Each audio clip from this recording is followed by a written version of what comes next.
और students good morning की first year की क्लास में आज का टॉपिक आपको बहुखंड की विश्लेषण होकर विस्तृत रूप में रहेगा और उसमें आपको विस्तृत रूप में आज थोड़ा सा आपको राज्य की उत्पत्ति से रिलेटेड टॉपिक बताया जाएगा, जिसमें जितने भी प्रकार के सिद्धांत हैं मैं आपको रिवीजन करा दे रहा हूँ। पहले मैं आपको उसके बारे में बता चुका हूँ, फिर भी आपको एक बार और मैं आपको बता दे रहा हूँ। ठीक है, तो सभी लोग पेन कॉपी निकाल के रखेंगे ताकि आपको जो कुछ भी पढ़ाया जा रहा है वो आप लोग नोट करते जाए ना। तो सभी लोग ध्यान रखेंगे कि फर्स्ट ईयर की क्लास है और पॉलिटिकल वाली क्लास है। इसमें आपको राज्य की उत्पत्ति, राज्य की उत्पत्ति से रिलेटेड क्वेश्चन रहेंगे, या अर्थात कहने का मतलब है कि जो सभी लोग ध्यान रखेंगे राज्य की उत्पत्ति,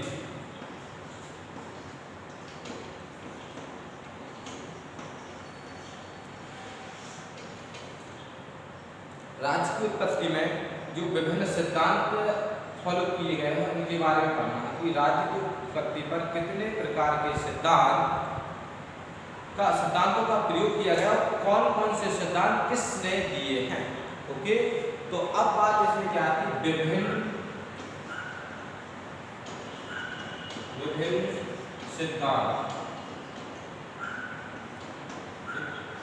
इन सिद्धांतों के बारे में आपको करना, वो सिद्धांत कौन कौन से हैं राज्य की उत्पत्ति पर। ऐसे सिद्धांत जो हैं 6 सिद्धांत हैं जिनमें जन्म सिद्धांतों के अकॉर्डिंग राज्य की उत्पत्ति के बारे में बताया गया है।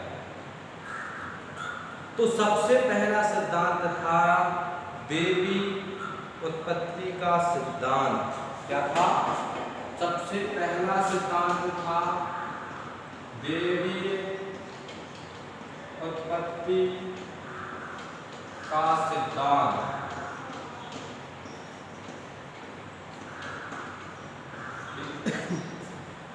इसके बाद नेक्स्ट है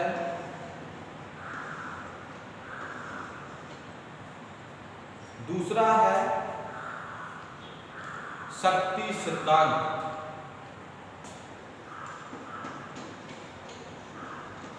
शक्ति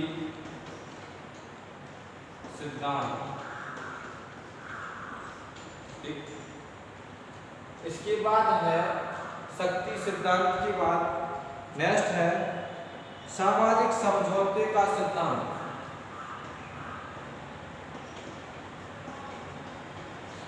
सामाजिक समझौते का सिद्धांत।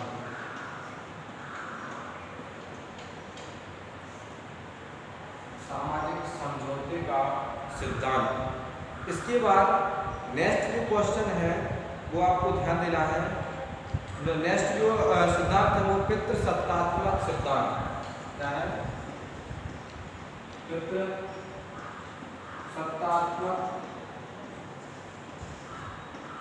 सिद्धांत।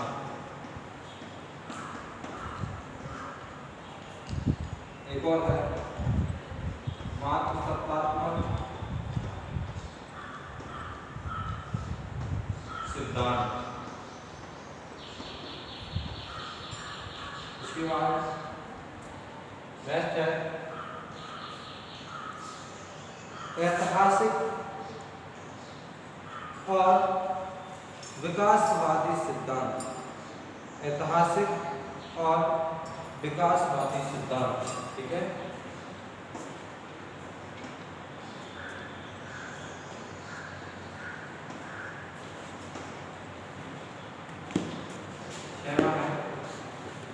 ऐतिहासिक और विकासवादी सिद्धांत, ठीक है।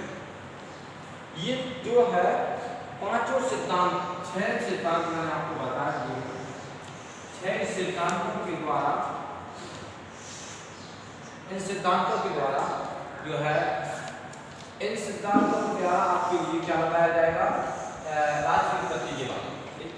अब क्या होता क्या है कि जो राज्य की उत्पत्ति में सबसे फर्स्ट सिद्धांत फॉलो होता है, इसमें क्या होता है कि जो राज्य की उत्पत्ति हुई, वो राज्य की उत्पत्ति देवीय सिद्धांत के अकॉर्डिंग हुई। तो इसमें क्या कहा गया है कि राज्य की उत्पत्ति के संबंध में प्रचलित यह सिद्धांत सबसे अधिक प्राचीन और महत्वपूर्ण माना जाता है। सिद्धांत के अनुसार राज्य मानवीय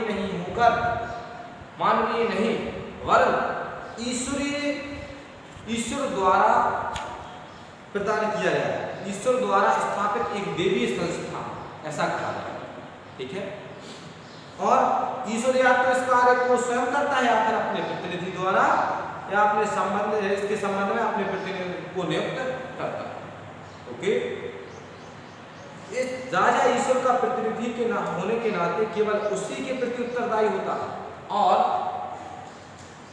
राजा की अवज्ञा या आज्ञाओं का पालन प्रजा का परम पवित्र कर्तव्य माना जाता है। इस सिद्धांत के प्रमुख तत्व क्या है, उन तत्वों की बात करेंगे। तो इस सिद्धांत के प्रमुख तत्व की बात, प्रमुख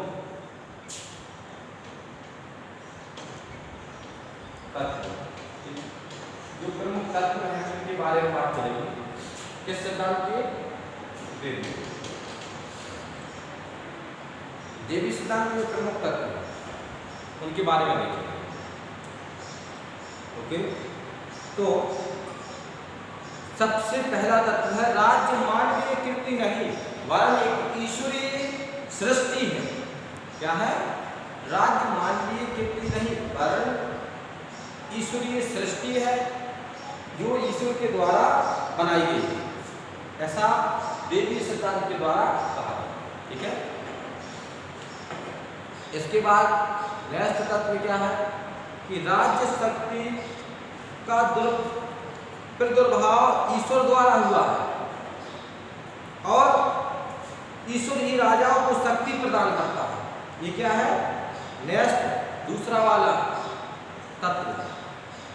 तीसरा वाला तत्व है कि जिस प्रकार ईश्वर का प्रत्येक कार्य अनिवार्य रूप से सृष्टि के हित में होता है, स्वयं उसी प्रकार राजा के सभी कार्य किसके हित में होते हैं? जनता या फिर न्याय संगत और आवश्यक रूप से जनता के हित में होते हैं। ठीक है, इसके बाद है नेक्स्ट जो है चौथा तत्व है, उसमें आपको समझना है कि राज्य सत्ता प्रकृत होती है, अर्थात पिता के बाद पुत्र सत्ता का अधिकारी होता है। क्या होता? राज्य सत्ता कैसी होती? पैतृक होती है और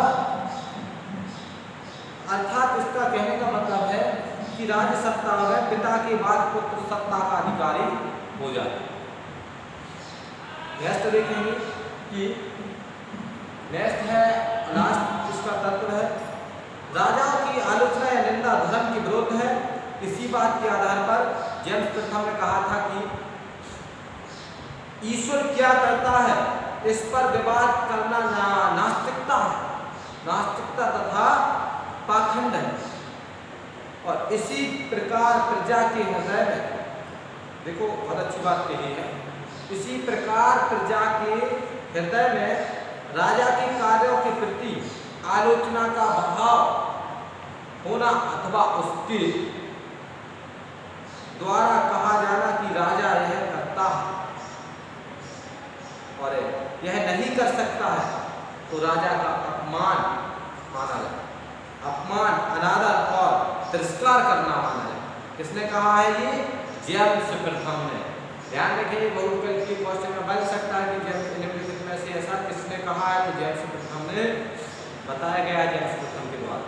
ओके, अब बात आती है कि देवी सिद्धांत के समर्थक कौन कौन है। बढ़िया जी बात देखेंगे कि जो देवीय सिद्धांत के समर्थक के बारे में बात करेंगे तो विविध धर्मग्रंथों में राज्य की उत्पत्ति के देवीय सिद्धांत का समर्थन किया गया है। क्यों? यहूदी धर्म की प्रसिद्ध पुस्तक का नाम है क्या है? Old testament. ओल्ड टेस्टामेंट में राजा को ईश्वर का प्रतिनिधि माना गया। क्या माना गया? राजा को ईश्वर का प्रतिनिधि माना गया। राजा को ईश्वर का प्रतिनिधि माना गया। और सेंट ऑगस्टाइन और पोप ग्रेगरी द्वारा भी इस सिद्धांत का समर्थन किया गया। और इस सिद्धांत का देवी सिद्धांत का सेंट ऑगस्टाइन और पोप ग्रेगरी द्वारा भी इस सिद्धांत का समर्थन किया गया। आगे चलकर अन्य ईसाई संतों ने यह भी कहा कि क्या कहा कि राजा के प्रति विद्रोह की भावना ही ईश्वर के प्रति विद्रोह करना है। अर्थात कहने का मतलब है कि राजा का तिरस्कार करना, राजा की अवज्ञा करना, राजा का सम्मान न करना, ये सब ईश्वर का ही सम्मान न करना, ईश्वर का ही तिरस्कार करना एक प्रकार से माना जा सकता है। इस देवीय सिद्धांत में सबसे ज्यादा ईश्वरीयता पर बढ़ किया गया था। कहने का मतलब इस पर जितने भी राज्य की उत्पत्ति से रिलेटेड बात की गई वो अधिकतर ईश्वर पर निर्भर होकर की गई, क्योंकि राज्य एक देवीय मानवकृत संस्था मानकर एक देवीय सृष्टि मानी गई। ओके, तो सभी लोग ध्यान रखेंगे कि इतना कंप्लीट करेंगे। पहले आपको शक्ति सिद्धांत, फिर सामाजिक सिद्धांत, संयोजक सिद्धांत, सत्तात्मक सिद्धांत, इसके बाद सत्तात्मक सिद्धांत और नेक्स्ट ऐतिहासिक और विकासवादी सिद्धांत बताया।